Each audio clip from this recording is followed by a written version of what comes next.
This video is brought to you by BetUS Sportsbook and Casino.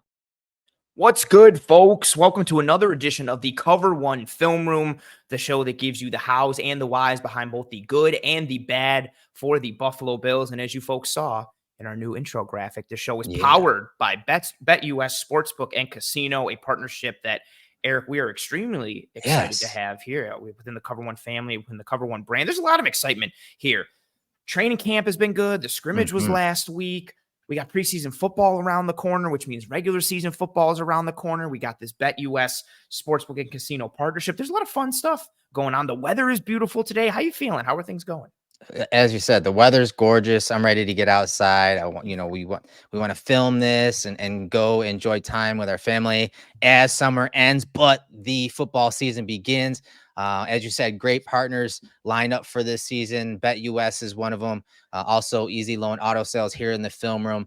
We're excited. We're gonna have some cool segments with Easy Loan Auto Sales. We're gonna have some cool segments, as you'll see today in the film room, with BetUS info and some of their odds and stuff each and every week. So it's football season, and the Bills play Saturday against the Bears. Yeah. But as always, before we look forward, we kind of have to wrap up this summer. We have to wrap up training camp. We have to wrap up the blue and red scrimmage, which you attended. And so that's what we're going to do in the film room tonight. Once again, powered by BetUS Sportsbook and Casino. It's always sad to see summer come to an end, even though I do like fall, but it's always that, I'm like, man, summer's coming to an end. And then I'm like, but football is here. And then the college football season usually starts a couple weeks before the NFL season. So really kind of get you ready and raring to go. And yeah, it's been an eventful, I would say, offseason for, the Buffalo Bills, with everything that happened from a roster move standpoint that we've broken down a million times on this show. But really, Erik, once training camp started, we've gotten highlight plays every day. We've had specific players from I would say, a high level importance perspective and vantage point showing out every day. We've had legitimate pieces to glean from camp and practice. We've talked about them a bunch on this show, and I think the scrimmage kind of fell in line with what we've seen at camp. And one of those players who's been standing out and shining is the man on the screen right now, Bills rookie wide receiver, Keon Coleman, who is tasked with kind of somewhat filling the shoes that Stephon Diggs has now left, and Gabe Davis has left, and all these targets that are available. And you're looking towards Dalton Kincaid and Khalil Shakir and Curtis Samuel and Keon Coleman to potentially be that kind of next guy up. And he's legitimately balled out in camp. We'll highlight real catches every day, and they're kind of falling in the manner in which they fell in his time at Florida State and at Michigan State, and something that we've talked about when it comes to his skill set and who he is and what he does. Yeah, so, we're asking you guys, has what he done, from what you've seen, whether you were at a camp or you've heard from any of the analysts and beat reporters on scene at St. John Fisher University, has that surprised you? What he's done so far?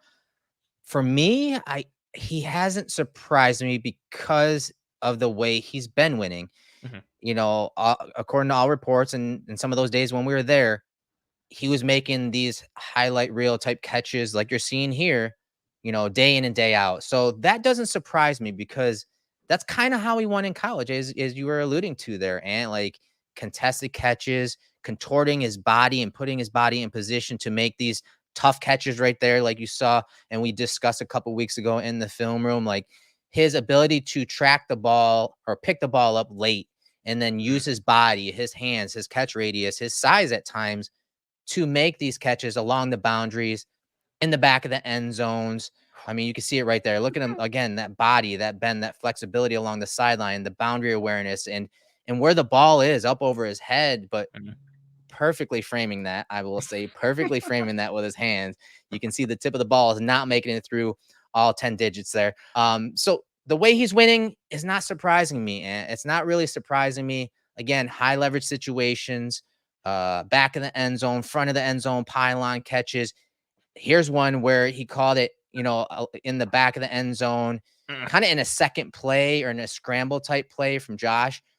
This doesn't surprise us, right? And these are the ways that we saw him win when you watch his film in college. I like this rapport right here. This is a player where Josh kind of pointed him back to the middle of the field. Great coverage by Benford right at Yes. the catch point. He's right there, but Oh, Coleman look at won that. that contested catch for the touchdown in this practice. And so what are your thoughts on Coleman and how he's winning so far in camp and at the scrimmage? Yeah, I echo your sentiments. It's not surprising based off of what we saw at Florida State, based on what we saw at Michigan State. Again, this is what his game was: the size, the frame, the athleticism, the catch radius, being that ball winner. And then, we broke down film on him being a ball winner, and then also talked about it statistically and how his numbers dipped a little bit in that aspect from an efficiency standpoint at Florida State versus Michigan State. And really, these highlight real plays from him in camp fall in line with how he won in college and how he looks to win in the NFL right now as a rookie. It's what he's comfortable doing. It's a skill set that not a lot of other Bills receivers have. And it's an element that really, I think, kind of propels him forward a bit. The biggest thing that surprised me with him has been some of the work he's done outside and in the slot as far as like coverage reading and leverage reading and being able to sit in the windows and zones. Yeah. When he's done that, he's shown a better aptitude for that than I thought he would this early on. So that's Especially surprising. like when we saw him kind of bump in the slot a little bit, you got to Yeah. see that kind of highlighted and magnified, Yeah. right? Like you saw him a few times in camp, bump inside and kind of get a feel for those. Again, it's quicker in the middle of the field. It's more congested, and you can see that kind of that body control in a different way, that football IQ in a different way, in a different manner, in a different area of the field. Yeah, so that's spot on, and that's something that surprised me more than the highlight reel aspects. But again, yeah, I think those are right in line and lockstep with who he was and who he's been, and that's a nice segue into this graphic that we have from our friends at BetUS. Again, the Cover One Film, powered by BetUS Sportsbook and Casino, and this graphic is super, super interesting to me. Yes. So as we have up here on the screen, for those listening on the audio version only who are not watching on the screen. So BetUS, our friends, have Keon Coleman, his receiving touchdowns for the year, and the betting lines for them minus 105 for over 4.5 touchdowns and minus 125 for under 4.5 touchdowns. For those who don't know what the betting odds mean, the minus is your quote unquote favorite, and the higher number for the minus, the higher that favorite is. So what they're saying here is under 4.5 touchdowns is a more likely scenario and higher outcome than over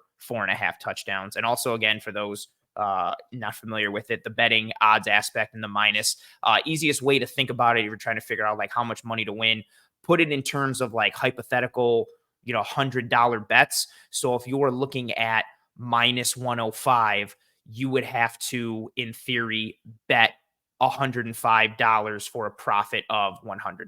Minus 125 means you would have to bet $125 for a profit of $100, and to kind of think of that. But Erik, for us, talking about scheme, structure, and everything we do here in the show, with what Keon Coleman has been in college, what he's done so far in camp, what he looks to be in terms of role and skill set in this offense, feel like one of these options here, if we had to bet, is kind of screaming at us a little bit.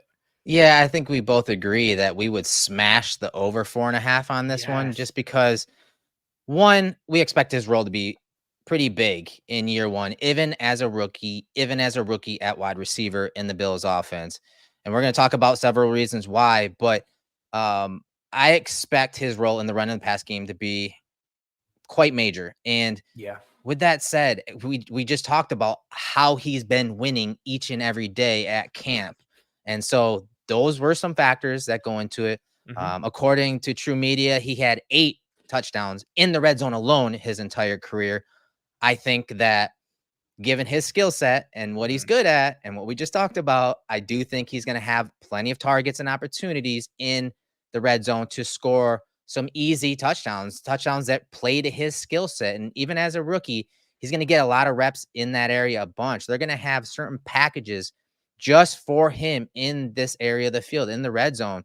And we talked about a couple weeks ago, and when it comes to the red zone, how many targets the Bills and touchdowns the Bills are losing in the red zone. Diggs had 29 touchdowns since 2020 in the red zone. Dawson Knox, 22 since 2020. Gabe Davis, 19 since 2020. Curtis Samuel has 8.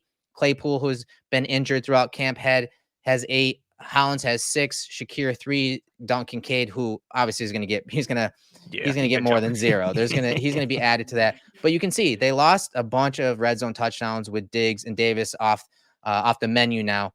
So this 4.5 to me, a bunch of those opportunities, a bunch of that share is going to go to Coleman, especially in year one when they're bringing him along slowly, as typically is the case with any rookie.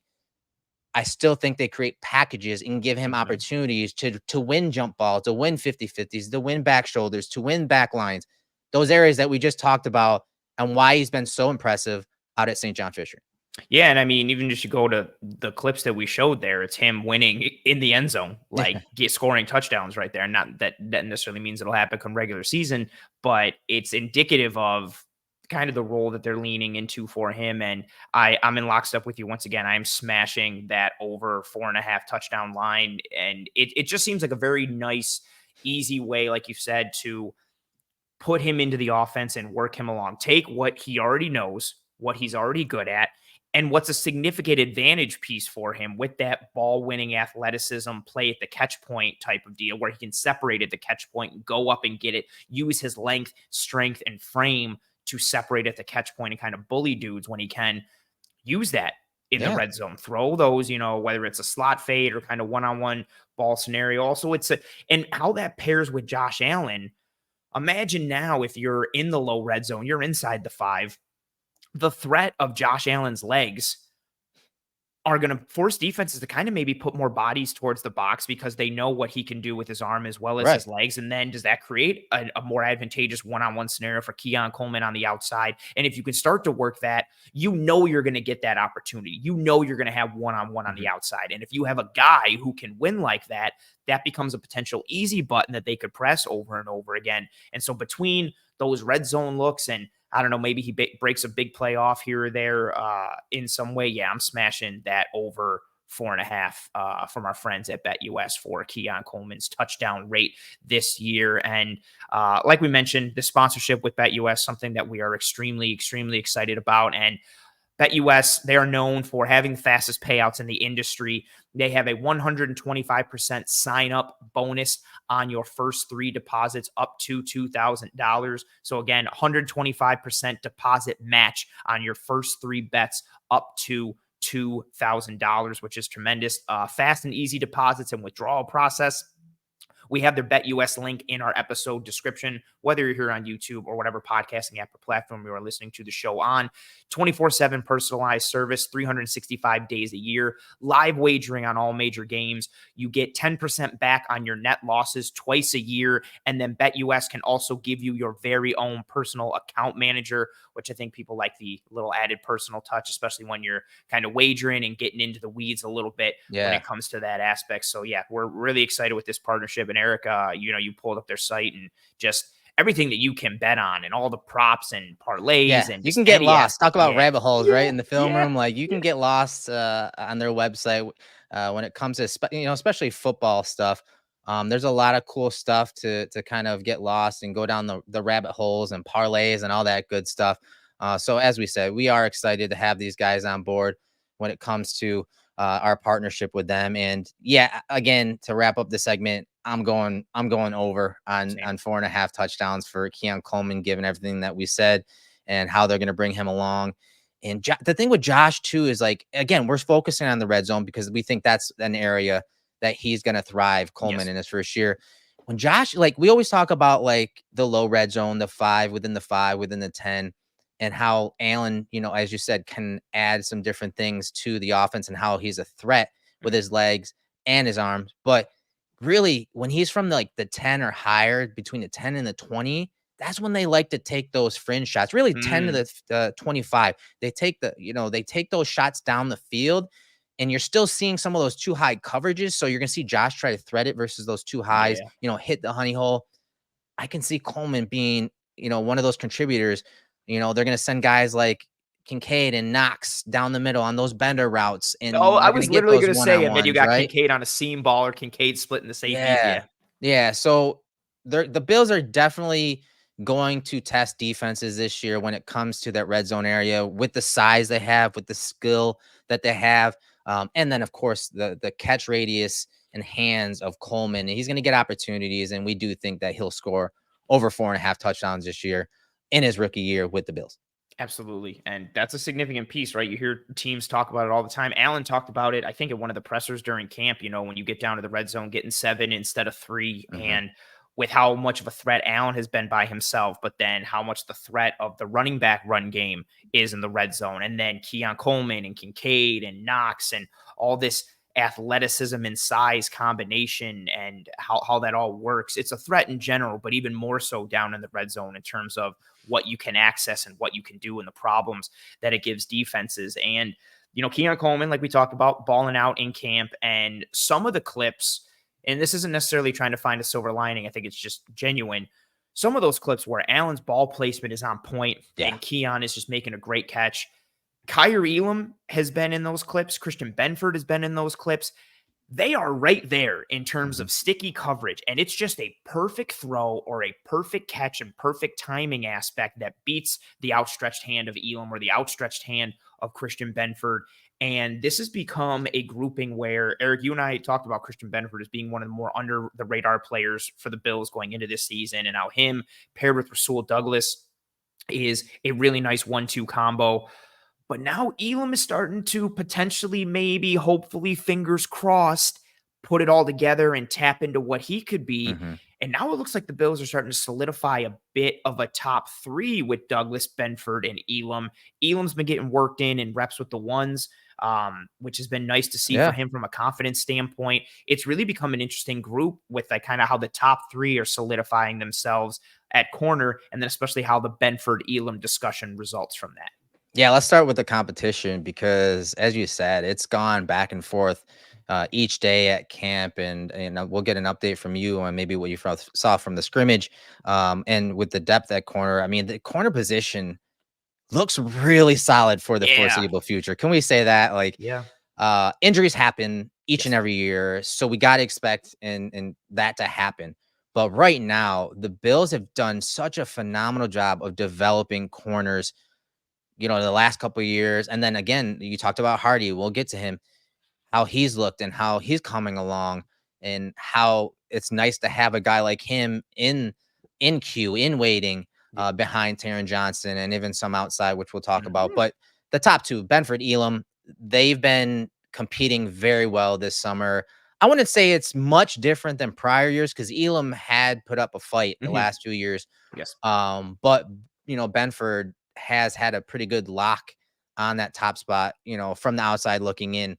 But Elam has made plays on the ball. And I think what it's going to come down to is how they complement the scheme and what Bobby Babich is trying to do, but more importantly, the other corner that's across from them. So Rasul Douglas, we can assume he's pretty much their top corner with the way he played last year as well. Yeah, all down. And his style is more of off type corner. Can he play up near the line of scrimmage? Absolutely. Can he get physical near the line of scrimmage and press jam? Absolutely. But his best defense in coverage is when he's off, when maybe they're sending a pressure and he knows that the ball has to come out. He can jump it.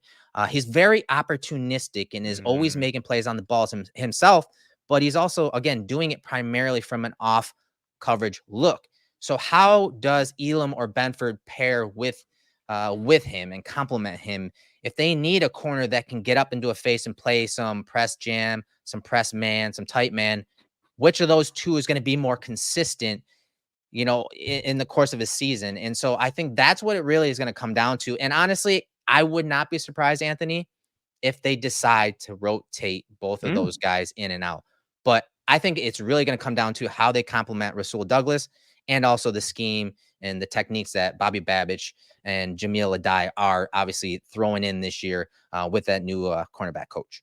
Yeah, and that's such an important part, which, again, we've talked about on the show, John Butler going away and Adai replacing him. And then McDermott's obviously still there, but Babich is the DC. And so what kind of tweaks do we see from a structure standpoint in terms of coverage structure, in terms of coverage formation? What are they trying to do or lean into? And then, does it, I think for so many fans, when hearing about Jamil Adai, knowing what his background was and what his coverage strengths were as a coach, a lot of everyone's thoughts were like, oh my God, does this mean like an uptick for Kyer Elam? Can he tap into Kyer Elam? Does this help Right. Kyer Elam? Something like that kind of natural connection. But I like the point of how that pairs with Rasul Douglas. And then I also think, too, the corner position is just going to be even more important this year, given the new tandem at safety that they have, how that factors into the coverage structures and shells that they're using post snap, and then how much they're able to disguise pre snap. I think the corner spot is going to matter even more than it has in years past, because we don't have that security blanket on the back end of Hyde and Poyer like we've had for the last, 6-7 years or whatever it's been. And so, yeah, I'm very interested to see what they lean into, because Benford and Elam are different. They're different athletes.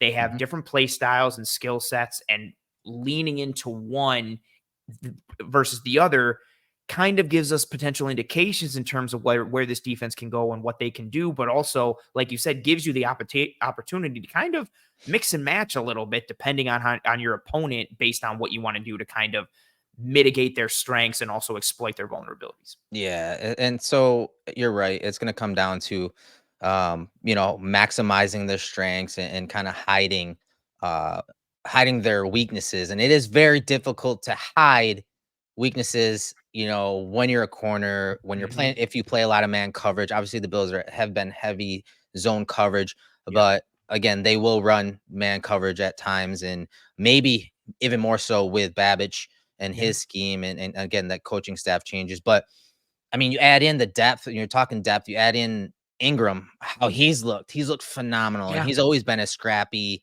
blue collar type guy, keep his head down and just do his job. But the other guy that's really stood out has been Daquan Hardy, right? Mm. And a guy that primarily we would assume is a nickel, currently on the Bills depth chart. Take it, for what Yeah, it right. is. Just came out. He was the number one guy, the backup to Taron Johnson. Yep. So pretty much where we slotted him, but he's a different type of slot corner. But in the scrimmage, which we'll talk about here in a second, he also lined up outside, which he had some really good reps from the film I saw on him as an outside corner. So again, the depth at corner, including Ingram and Hardy, it looks bright for the future. Yeah, and I think what's nice with Ingram is he gives you inside outside versatility. Like, he's been playing outside, but then in the scrimmage he kicked inside. He had played inside for the Bills before, which is also really nice for the type of violence and tenacity that he plays with. We were talking about him on that Sunday when we were in camp. Him and Claypool got into a scrap a little bit. Yeah. We both were like, I'd rather fight Claypool than fight Ingram. Yeah, Like, I'm yeah. not fighting Ingram. Yeah, Jamarcus Ingram is a dog. I don't want any Yeah. part of that. And so seeing him play consistently within that type of physicality, but also sounds technically, has been really nice. And then Daquan Hardy flashed a ton for me at the scrimmage. The trigger on routes underneath from the slot, the plays on the ball, the PBUs, had a really nice interception outside. It may be double take because Bills were going from left to right from my vantage point, and it was red zone work, and he's outside and he just carries his man upfield. And if it's a better thrown ball, he probably only gets the chance to get a PBU or try and break it up. But the ball's underthrown a little bit, and he's It's along the boundary too, right? Almost halfway, maybe 3/4 of the way through the end zone. Yes. But along the boundary, tight area, Yes. good coverage. And I Yes. want to say it actually started as zone, but obviously as they went downfield, he kind of tightened up and put his back to the man. But continue on, because that was a really good play.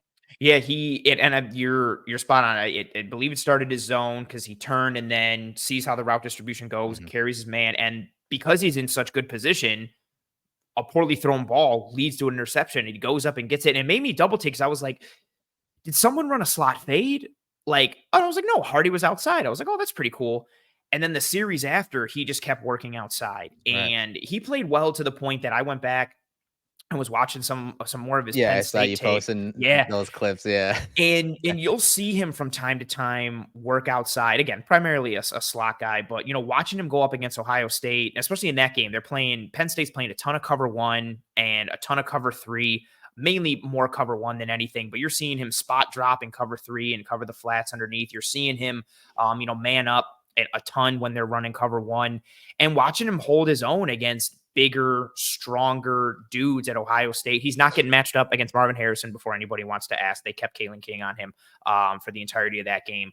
But yeah, watching him hold his own, and he'll get pulled into the box and he's willing to chop dudes down. Like, he plays with a level of tenacity and physicality that's really nice to see. And, you know, despite the size limitations, he doesn't play like a smaller type of dude. Although, you know, those size limitations will get him against the run. And if he's not in perfect position or in phase perfectly in coverage, you know, not having the longest arms or the biggest stride will kind of hinder him a bit. But he's a good athlete, good mentality. And yeah, seeing him have that inside-outside versatility and making plays on the ball, it, again, just that depth aspect. And then what he adds as a returner is really nice to see. Which is why he was drafted, according to McDermott 100%. and everyone else that watched his, Yeah. you know, his return ability. That's really why he was drafted, you know. But he's also, again, you talk about the depth and the type of players that they brought in. Hardy's a little different from a lot of the corners that they have in the system because, as you said that word trigger. He is quick. He's explosive. He ran a 4.38 40. He had a 42.5-inch vertical.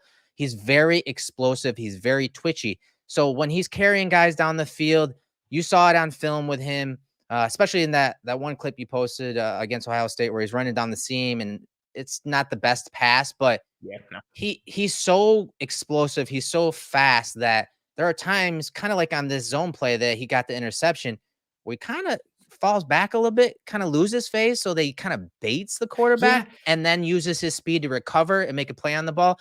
On that play, from the angle I saw on film, it looked like there was a little space.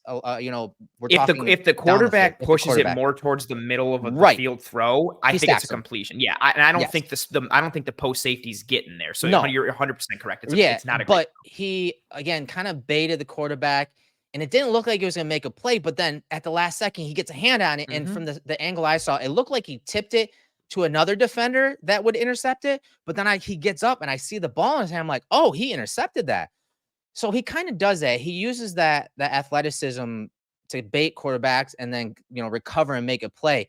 There were two other plays that really stood out for me in the scrimmage from the film I saw. One of them, again, explosiveness and that twitchiness, was he was literally dropping into a cover 2 shell, but they disguised it where they had the safety down and they spun very late, like beyond the snap itself.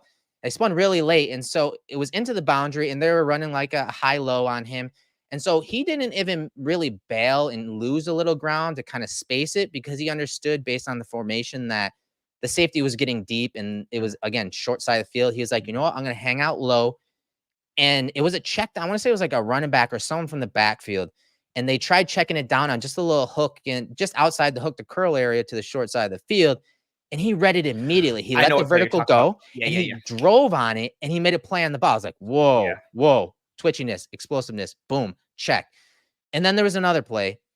I can't forget the down, but it was man-to-man coverage. He's up near the line of scrimmage. He's up against number 1 as a boundary corner. The corner's running a go route.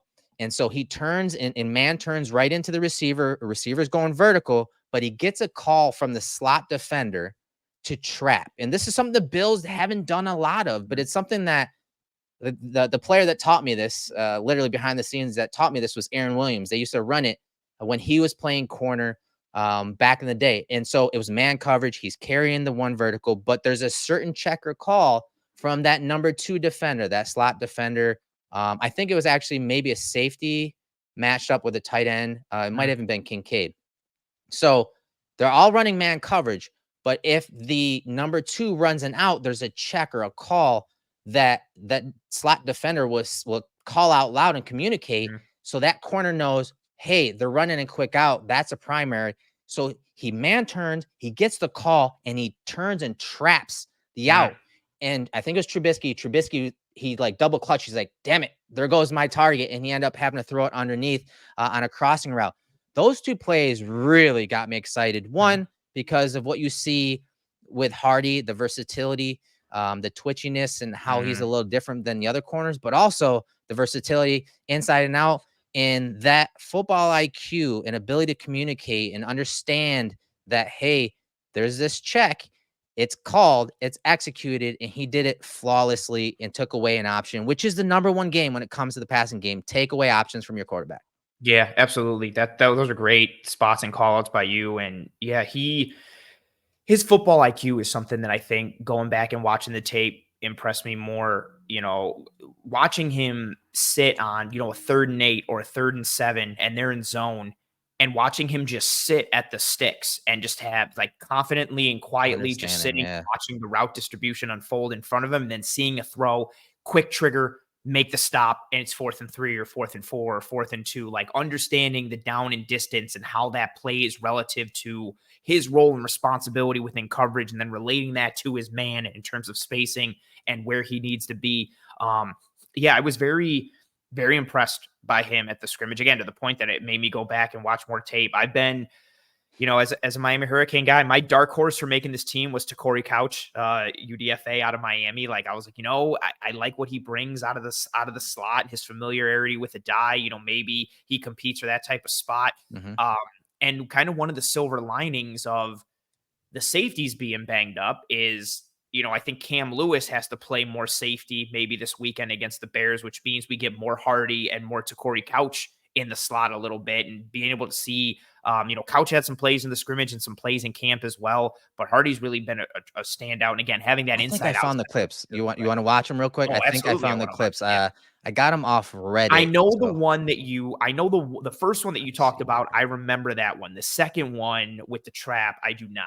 So Okay, I'm excited here's a to. trap play. I'm pretty sure this is all right. So, and forgive me. So he's bottom of the screen. The play already I started. should have First just down. posted video. I'm so afraid to post freaking I video. know. And I literally just screen shared this or screenshot this. So bottom of the screen, you see him carrying the number 1. It's man coverage. You see it's Deion Jones on the slot Mhm. receiver right here.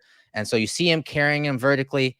And then right there, he gets the call and you see him get his eyes on the quarterback, hands still on the wide receiver. Here comes the out route. And boom, he's trapping it right there. Like that football Mm. IQ is just amazing. You see Trubisky looking right at that guy, and it's taken away. And so he has to check it down on that crossing route underneath. So I think I found the other one. Let me see if I have it.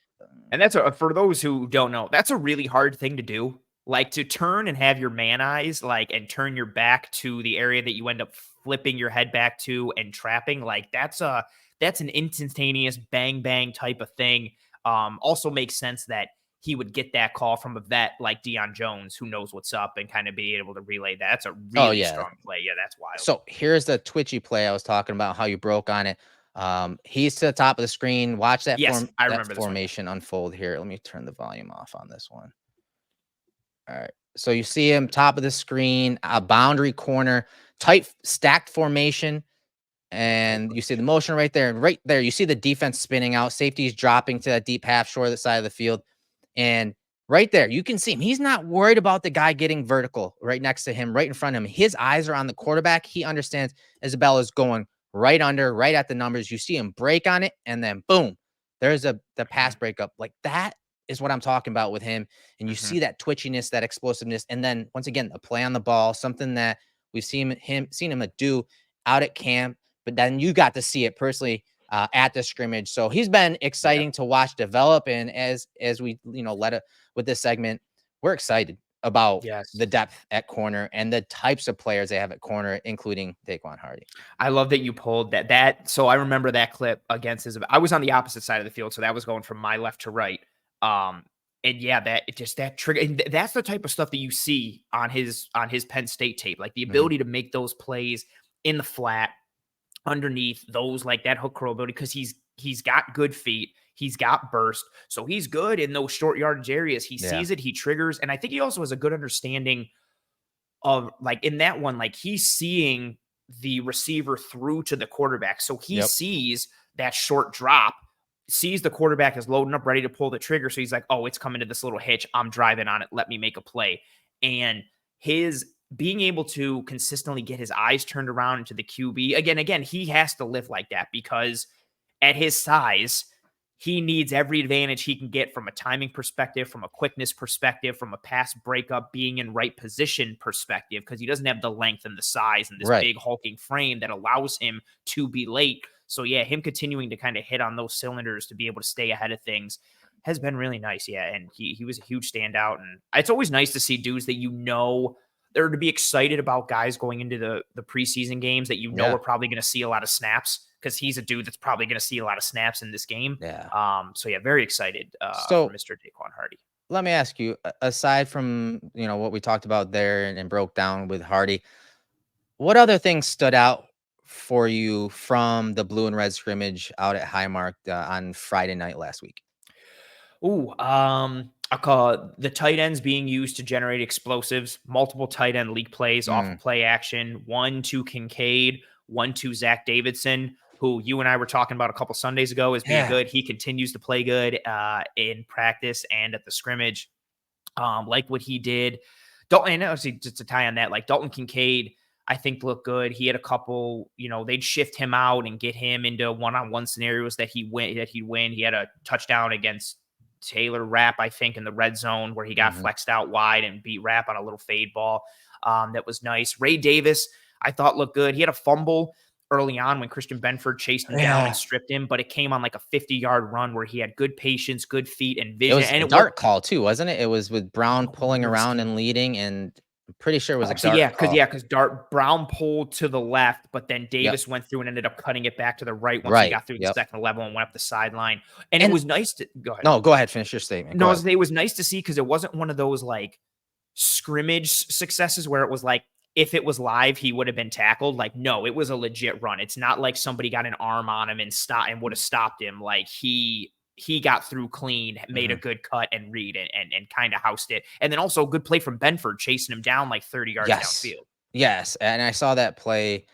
Again, someone posted some of these plays on Reddit. So of course we look everywhere for film. Unfortunately I was not able to attend. So I love your point about Benford. It was a big run. Benford stayed in the play and ran down there and punched the ball out. The concern that we're hearing from Davis with fumbles at camp, James Cook, there's a pass breakup today, so everyone's kind of concerned with his ball security as well.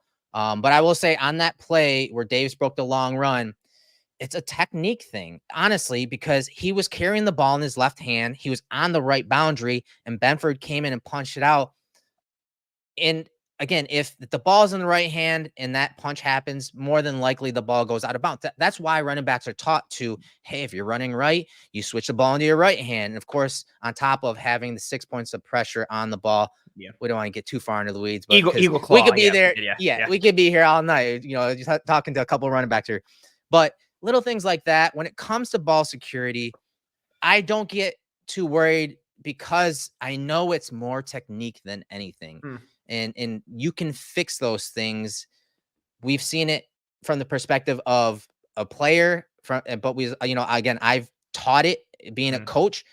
It's more technique than anything, and I trust technique, and repetition of that technique can really change things. Everyone knows the Tiki Barber, the high and tight thing, and how it helped him. Like, that stuff is possible to change and to improve on. So I'm not too worried about the ball security thing with Ray Davis, but kudos on the Benford call out, because that was some tremendous hustle when you're talking about that. And you referenced the touchdown by Kincaid. Well, again, Deion Dawkins, he posted a video on his Instagram, and it's the touchdown by Kincaid. You said it. Kincaid, top of the screen, one-on-one with Rapp. Yep. Yeah. One-on-one with Rapp. I mean, the ball placement, the win right there. Rapp is in great position. Yeah. And and I will say that is like his calling card. He's usually in very good position to make plays on the ball. It just, some of these passes are just so on point. Like you see here, obviously Kincaid scores here, but what I found interesting about this play, and I'm going to rewind it to the beginning. So let's look at the personnel, Ant. So you have Kincaid right here. You have an extra offensive lineman, Alec Anderson. You have Dawson Knox right here in the slot. Out here to the right, to the bottom of the screen, is James Cook. Gilliam's in the backfield. So essentially you have 22 personnel, 2 running backs, 2 tight ends, and extra offensive lineman. Cook out wide, Gilliam in the backfield, Knox in the slot, Kincaid one-on-one up top with Rapp.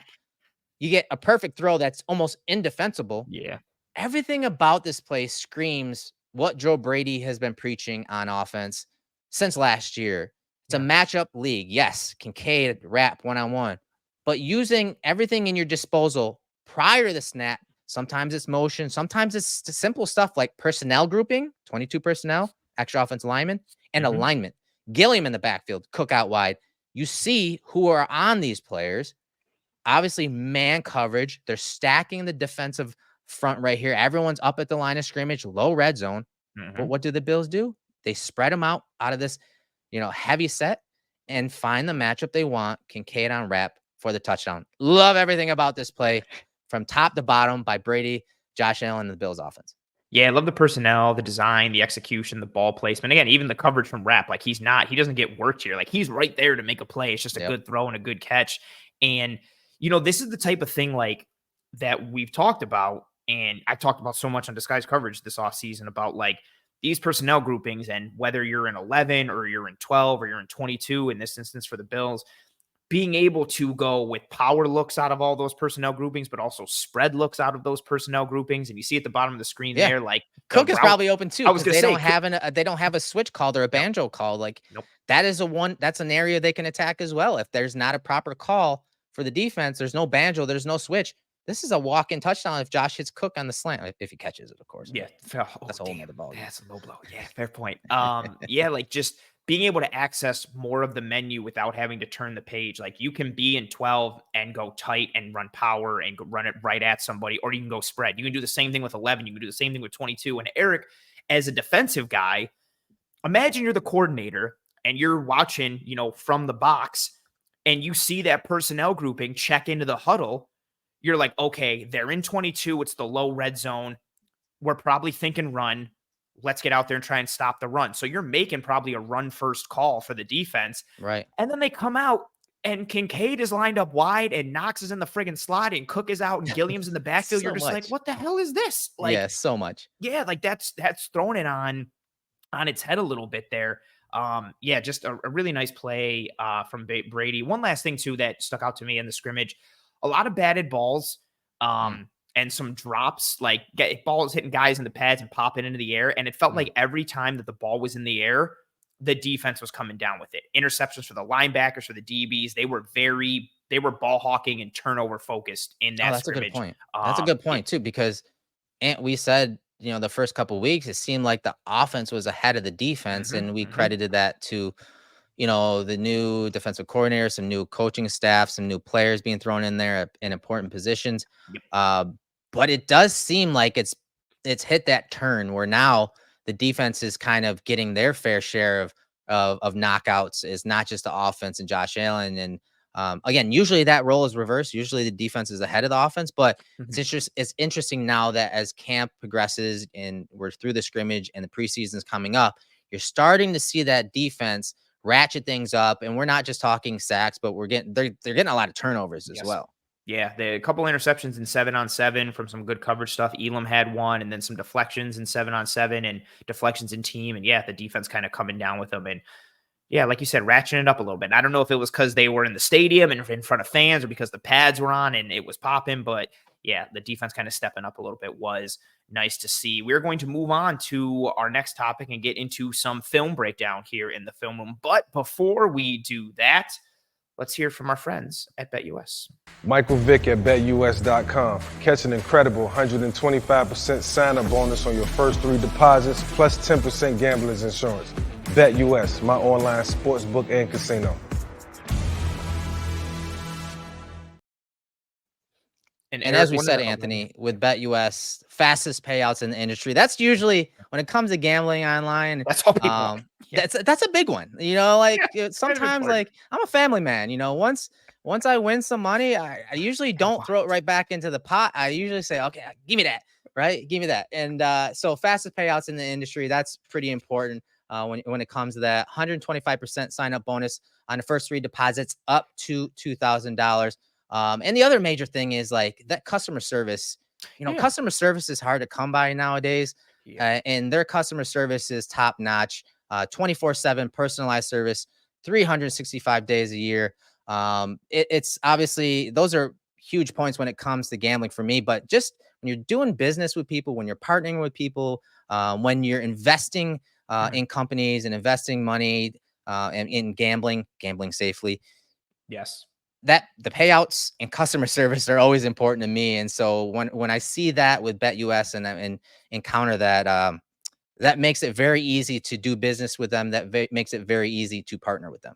Yeah, and I do some gambling from time to time, but I've got a couple friends who are super into it. And one of the biggest things is always, hey, I won on this. I still haven't gotten paid out yet, or I'm trying to call and I keep getting like a machine, or nobody's like answering or getting nobody back. Like they're not helpful. And yeah, I've heard so many horror stories. So it's nice to see that that's kind of a focus from BetUS in terms of what they offer and what they do.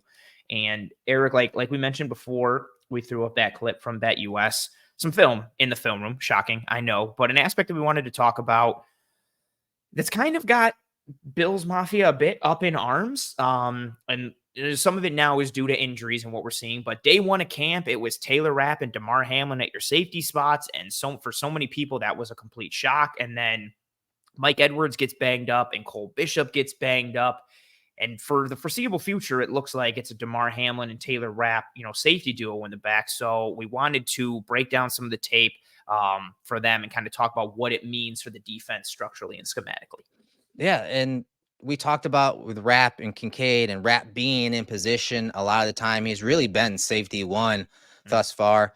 The one thing that I want to start off with is something McDermott had talked about in his presser the other day when talking about Hamlin and the safety competition. That really stood out about what he said. He had mentioned how Hamlin's been in the system and whatnot, but the two positions, he referred to them as interchangeable, but there are differences. And so then I'm starting to think like, okay, which one's which? Is Rapp playing strong? Is Hamlin playing free? Given their strengths and weaknesses, that's where I would initially place them, because for many years it has been interchangeable and we hadn't really seen any differences. But then McDermott said that, and it really got me to thinking like, okay, obviously these guys aren't Hyde and Poyer, and the Bills defense can't just rely on those two running things in the back there. Rapp has a lot of responsibility in kind of bridging that gap between the Hyde and Poyers of the world. But it made me think like, oh man, if there's some slight differences, the roles are going to be a little different. They're going to be in different spots and alignments in certain situations. A lot is going to come down to the week and how they game plan and how they strategize. And hey, when they're in this formation, we got to have this guy here instead of there, because we could get a matchup, mismatch. And so I think a lot of the changes in the secondary, we've highlighted them over the last few weeks. It's notable, but I think how the staff really helps cover up and minimize some of those weaknesses among these two players, or whoever starts at safety throughout the year.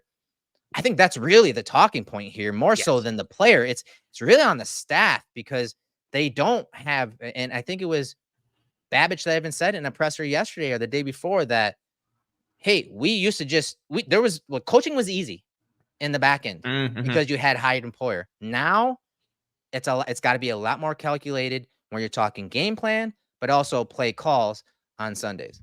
Yeah, because you don't just have these, and we've always said it, right? Like if you had to put Hyde and Poyer into a box, like, yeah, Hyde is more free, Poyer is more strong, but they both can do both. And that interchangeability, they were at the forefront of that movement league wide when they came into Buffalo and what they did. And yeah, having guys like not Hyde, not Poyer, having guys like that with more siloed skill sets doesn't mean you can't win with those guys. Doesn't mean you can't be successful, but it is more on the staff to put them into advantageous positions, because like you said, if you don't, you can get caught in that mismatch where it was easier just kind of line up with Hyde and Poyer and be like, okay, cool, whatever they do, we'll shift. You can spin, or we can stay in the shell and the coverage that we're in, because Hyde can do X, Y, and Z and Poyer can do X, Y, and Z, and we're good. Now you kind of have to rock and roll a little bit. You have to adjust more to the offense. You have the opportunity to be dictated to a little bit instead of doing the dictating. And that's really like a lot of the fun conversation comes down to is the schematic potential. What coverages are they using? How do they lean into them? And more importantly, like you said, the adjustments from week to week and opponent to opponent, so they can limit those mismatches. And one last Just like my heartstrings, man, just seeing Trey up top and then I high, know. it just makes me sad. And I want you to pay attention to the personnel here. And so all of those things got me thinking like, okay, so what can the staff do to help minimize some of the weaknesses, some of the changes in the personnel? And it always comes back to disguising, right? It always comes back to disguising coverage. And so yes, the Bills did a lot of that over the years with Hyde and Poyer and Yeah, include Taron Johnson in there because he's critical to that. absolutely. And so we want to show you what that means, what that, disguising coverage means, what it looks like, and how everything kind of looks the same until it's not. We're going to show you a few clips on how that unfolds here today in the film room. So prior to the snap, safety scene, two high coverage. You have Hyde and Poyer here circled. Again, this is what was this, week 4? 3.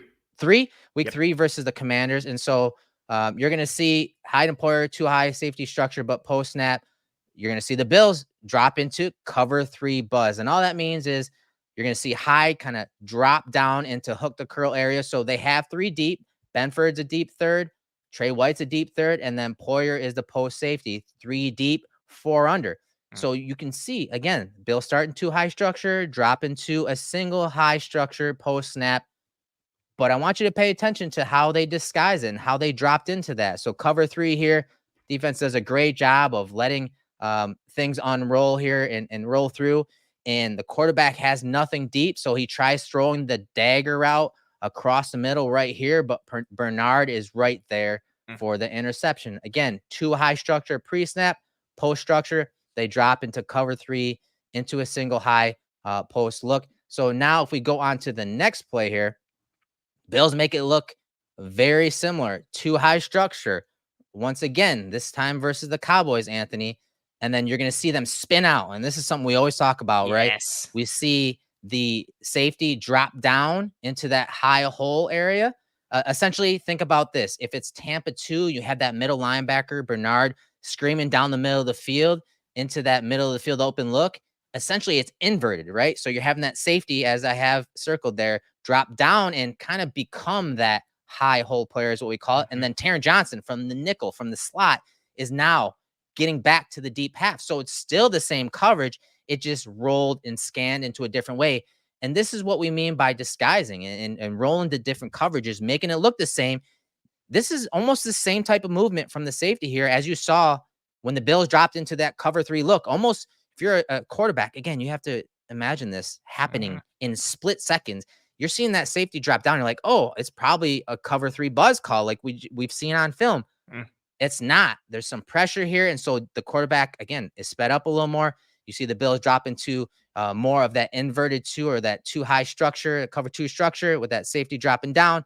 And Dak has nowhere to go. So again, changing the picture pre to post snap, spinning those safeties, disguising things and make it look similar when you're talking that safety movement, because that's where the eyes are going for the quarterback prior to the snap. What are they doing with those safeties and what's happening post snap? And these are the type of things that Babich and this staff can do, probably even more, can do more of to confuse quarterbacks with all the different personnel that they have in the back end of this defense. And this also aligns too with some of the things that we've seen in camp. We noted it when we were at camp together on the 28th, like all the last minute on the snap spins from, and even just it would be a single high, pre-snap, and it would still be single high post snap, but the safeties would spin in terms of who was dropping down and who was going to be in the post, or spinning from 2 to 1 or 1 to 2, so on and so forth. We've seen that in camp, and I think we will see more of this, like even more coverage disguises on the back end and creativity within that. Not just your, we're showing a 2 high shell and actually it's going to be cover 3, post snap, and we're just going to spin a safety down, but more of, this Tampa 2 invert or robber, however you want to phrase it, and throwing these coverage combinations where you've got 2 safeties, but one of them's in the middle of the field and your nickel player is a deep half player, and the ability to kind of cover down on those pieces. And as you highlight the route there out of the backfield, the running back coming through, he's hot. Vaughn gets, and that's why this is important, right, Ant? Yes. Like, this is why that spin into this is important. If this is not a cover 2 type look, an inverted 2 type look, and it really is cover 3, this corner is not going to be sitting flat-footed waiting for the outlet or the sight adjustment coming Dak to the running back, he's not going to be there to stop that. So that pressure, again, is forcing Dak to think, okay, pressure's coming. I need to get rid of the ball. Well, I can't get rid of it because that corner's sitting flat-footed in this, this Tampa 2 inverted 2 type look. Exactly. And if not, he'll be able to hit that kind of check. And you can see Dak is comfortable post snap because he's immediately looking to the running back and he's like, all right, cool, I'm going to check this down. But he sees Rasul Douglas our boy, just sitting out there waiting. And then between that and then basically the Bills create a 2-on-1 on the right tackle there, which allows Vaughn to come free off the edge. Right. Like that disrupts the timing. So you see the pressure. You see Dak trying to figure out what to do and make something happen off script, but it all starts, to your point, because of that coverage rotation and the change pre to post snap. You're trying to do anything and everything you can to confuse the quarterbacks. And when you do, all you need is an extra quarter of a second or maybe a half if you can get it, and it can derail an entire play. Right. So let's, again, continue with disguising. Too high structure prior to the snap. Post snap, what is it? Is it cover 3? Is it quarters? You have Hyde right here, kind of sitting in that hole right near the sticks. You have basically an empty set. So this, again, could look like a cover 3 buzz look. Or is that safety coming down to play the high hole in the inverted 2 look? You see Lawrence looking out this way. They have a basically all verticals concept of almost a bender route right here. So if you're thinking about it from that perspective, and typically where you want to throw the ball when you have this type of look, you want to hit Ingram on this little bender route because he's going to have leverage on this safety. And obviously, if this safety is sitting right here, you're going to have some space over here back of the end zone. So that's, I assume, where Lawrence is looking. But this isn't cover 3 buzz. This isn't an inverted 2 roll type of look like we've seen in the prior plays. This is just quarters coverage. So when Lawrence wants to look to the middle of the field open look and that bender route, it's taken away because Bernard's carrying, you have Poyer over the top, and then you even have Hyde, obviously, still working over the top. So the middle of the field open closes down quickly. Lawrence is forced to step up in the pocket, kind of move on in his progression. There's really nothing open. What happens? He scrambles out, and then now Ed Oliver creates that fumble, and the Bills recover. So again, using the safeties, using the secondary to create that disguise pre to post snap, change the picture, make it all look similar, but it's different at the moment of truth when the quarterback hits the top of the drop and has to get rid of it. But get him to hold on to that ball so that the rush can get home. That relationship between coverage and rush, it always goes back and forth, throughout a game. The Bills are going to have to use those type of things to augment this defense when you're talking about all the different personnel in the back end in the secondary. Absolutely. It's not just you kind of set it and forget it defense. You need to, similar to what we've talked about with the offense with Joe Brady, right? Like pushing all the buttons that you can and pulling all the levers. The defense needs to do that as well. And disguising coverage and changing the pre to post snap picture on a QB is one of the fastest ways to do that. Quarterbacks are taught to look at the safeties, use the safeties to identify the coverage. And this is even for us, like watching it on film, when you have it stopped on like the labels of like who's going to do what right there, even with us watching it from this vantage point, this is confusing as hell. Like trying to figure out what's going to happen. And again, let's cut the field in half. Trevor Lawrence is looking to the top of the field. Just look at at the arrows. To me, if you're looking at these 4 defenders right here of the Bills, their movement screams cover 3. You're having a bail corner outside. You're having a flats defender and Taron Johnson covering the flats. You're having Bernard getting to his hook, the curl, and then you have a safety who's opening up his hips as if he's going to the post. Yes, the post. If you're looking at just half the field, that looks awfully similar to a cover 3 buzz type look, especially even backside. Again, Hyde's playing flat-footed. It doesn't look like he's playing a quarters type look. He's kind of playing again at the sticks, at the first down marker. And so you see Dotson, the linebacker here, kind of going with that pivot route. So, dude, this is how the Bills disguise things. And again, when you're a quarterback and you have under 3 seconds to make these split second decisions, and you see these passing windows and the body behavior and the zone eyes and guys getting out to these landmarks that look like cover 3, but ends up being quarters, I can see why Trevor Lawrence held on to the ball here. Yeah, it's hard, man. Like that's a great point. Like most plays end in under 3 seconds. Like, so you're trying to decipher all of this in the blink of an eye while keeping like your footwork good and your mechanics good and, navigate the pocket and make a good throw and wait for the timing of your, routes and in the route distribution. It's hard. And yeah, Poyer's movement, like that's the first thing that I was keying on was like Poyer's movement. It looks like he's spinning to the post, but he's kind of not. And you're just like, okay, like you're just dead in the water at that point. Like, what do you do in that scenario? And again, Sean McVay talked about it in that interview with Robert Mays, how it's hard as hell to decipher what defenses are doing now, like post snap. And even when you watch it on tape, you're still rewinding it over and over again to be like, what coverage is this? Like, what's happening here? And so when you can do it in real time, it's tough as hell. Oh, this is a good one. This Dallas game was filled with so many gems defensively. This is a good one too. I like this one. Right. And so obviously later in the season, yes, you got Rapp in there now at safety. I think it's Cam Lewis back here, right here, and then Taron Johnson. And so right off the bat, if you're trying to find man zone indicators, this screams man coverage, right? But the Bills, of course, they change a picture post snap. So post snap, again, keep an eye on Johnson and Rapp. Post snap, they drop from man to zone. So you see Bernard kind of get out to become that wall defender right here. Rapp is that high hole player. Now, early in this breakdown, you saw the two high structure and you saw the safety drop down into the high hold. They're doing it a little different here. He was on the number 3 in man coverage, but then he drops out into the high hole. Taron Johnson becomes the split field safety here. So they go from not only a man coverage look, but they drop into a zone coverage, and it's a type of coverage that obviously tries to minimize big plays.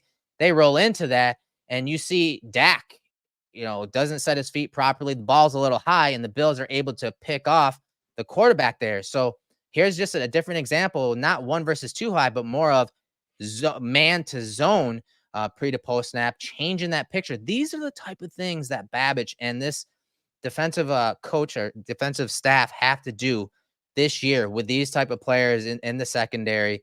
And it starts during the week, man. It starts game planning. It starts with, okay, who are the opposing weapons on that offense and how are we going to not only stop them, but what do we need to be in post snap, changing that picture pre to post snap? What do we need to be in at the top of the drop when the quarterback gets to that point and the ball is being released? And those type of picture changes are really going to really set the tone for how good this defense can be this year.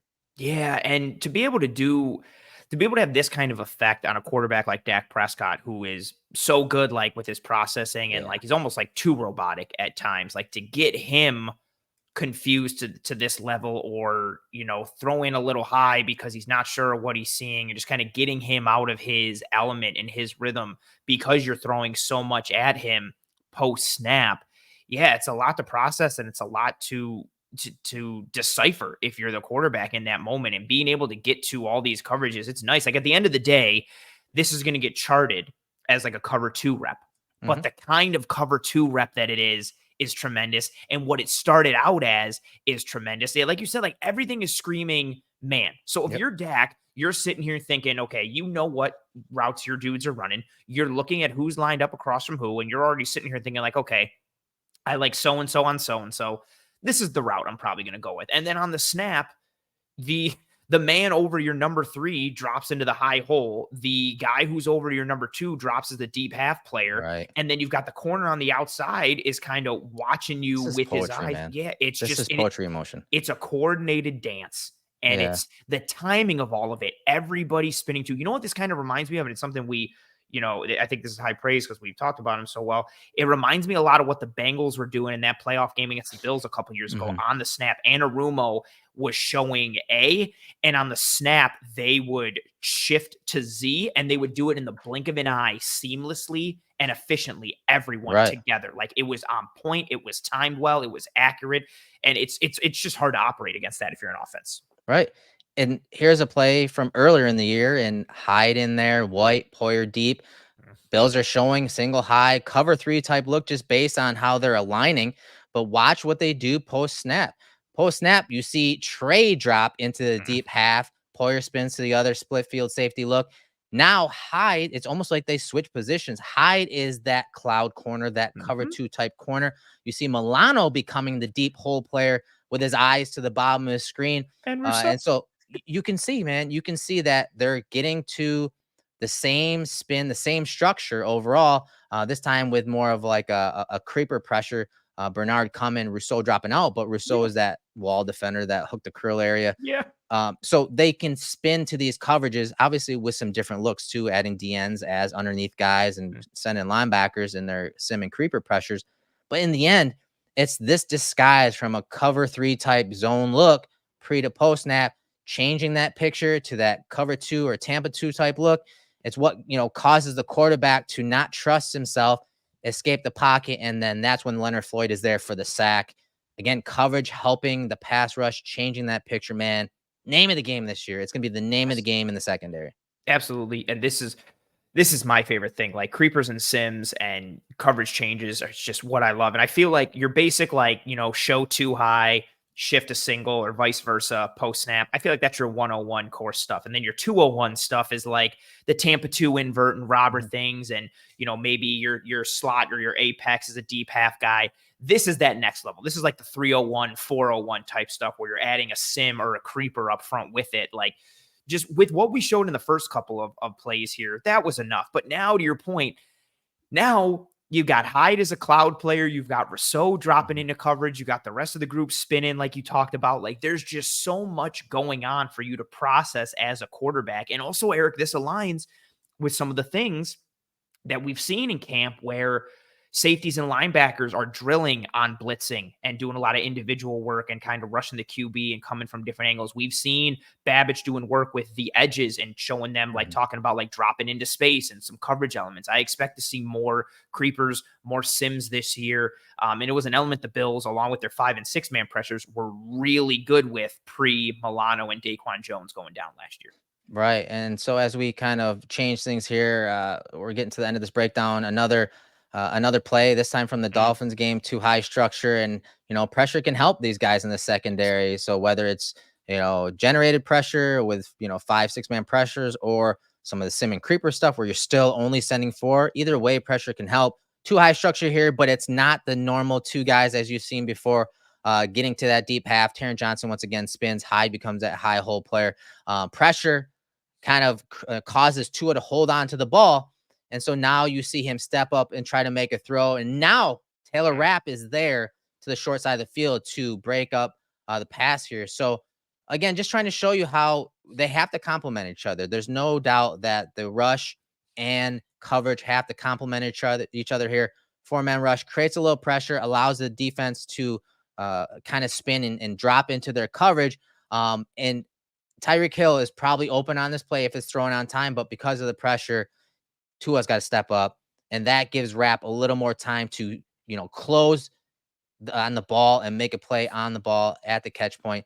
Just good stuff from this Dolphins game, and the type of stuff that we're gonna have to see again from the Bills secondary as we go through this season. Maybe it doesn't happen in week 1, Ant, but as they settle in, when we're talking the personnel, but also when they settle into the scheme and understand more and more what Babbage and McDermott and the staff want to do, you're going to see them, as you said, go from level 100 to 301 and 401 on plays and some of the calls and concepts that they can run. Yeah, and it just seems like it's also in line with what a lot of successful defenses are doing in the NFL, unless you're like the friggin' Niners, who can just rush 4 and play quarters behind it and cover 1 whenever they want to, because the dudes that they have there. Or even what the Jets can do similarly with their single high stuff and quarters. But yeah, it's in line with league-wide trends in terms of what we're seeing defensively to kind of, again, continue to combat offenses and take the fight to offenses. And it makes sense just given what the Bills roster and personnel looks like now. You have to avoid mismatches, and you have to keep the quarterback guessing. You have to keep the receivers guessing. You have to keep the offense out of rhythm and off timing. And if you can do that by just straight up rushing 4 and playing whatever coverage, cool, which is what we know kind of McDermott would like to do. But you're going to have to throw some sims, some creepers, and you have to start, throwing those disguise coverage looks on the back end. And the creativity that they showed last year was nice. And I'm excited to see that again this year. And to your point and kind of what we really drilled home with it in this segment, it's really kind of a necessity given the changes they have on the back end, the personnel that they have back there. And again, really trying to avoid being dictated to and avoid disadvantageous situations because of who they have from a personnel standpoint now. Right. And so to wrap it up, like, hey, Rapp and Hamlin, are they two guys that I'm like fully confident in? No, not necessarily. Again, I expect a drop off. I think we all should when you're going from hired employer. Like that's a natural expectation. But I think this scheme, I think this staff, especially McDermott, understands that position, first of all, Yeah. but understands that the safety position isn't in the grand scheme of things going to cost this defense. The scheme will do enough things to cover up with coverages, with changing that pre to post snap picture, with disguising, as we showed you today, to do enough to very rarely get Hamlin one-on-one with the best matchup for their offense. Very rarely are these safeties going to cost this defense a game. There are going to be moments in microcosms of a drive where, hey, yeah, they lost a one-on-one matchup. Yeah. But that's not going to be the grand scheme of things. Hey, this defense stunk this year because of the talent that the Bills didn't have at safety. We've seen this scheme, especially we're talking McDermott and his lineage. We've seen this scheme excel and be just fine with guys that are older on the tail end of their careers. Roman Harper, Trey Boston, Kurt Coleman. Lacking athleticism, lacking everything.